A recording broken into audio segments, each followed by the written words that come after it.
എന്റെ പേര് നമുക്കൊരു മൈൻഡ് എക്സ്പെരിമെന്റ് ചെയ്താലോ? എക്സ്പെരിമെന്റ് ആണ്. തോറ്റ് കഴിഞ്ഞാൽ കളിയാക്കരുത്. എനിക്ക് ഇഷ്ടപ്പെട്ട എന്തെങ്കിലും ഒരു ഒബ്ജക്റ്റ്, അതല്ലെങ്കിൽ എന്തെങ്കിലും പേരോ എന്ത് വേണമെങ്കിലും മനസ്സിൽ വെക്കാൻ. ഒബ്ജക്റ്റോ പേരോ നമുക്ക് ഇഷ്ടപ്പെട്ട എന്തെങ്കിലും മനസ്സിൽ കരുതി. എനിക്ക് ഒരു കാരണവശാലും മനസ്സിലാവാൻ ചാൻസ് ഒന്നുമില്ല. ഇയാളുടെ ജീവിതമായിട്ട് ആ എഴുതിയണേന് എന്തെങ്കിലും ബന്ധമാണ്? ഒരുപാട് ബന്ധമാണ്. 5 കൂടുതൽ ലെറ്റർ ഇല്ലേ ഇംഗ്ലീഷിൽ? 5 കൂടുതൽ ലെറ്ററുകളില്ല. ആ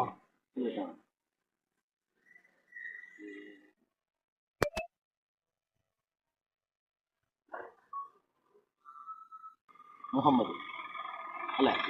മുഹമ്മദ് അല്ലായിരുന്നോ?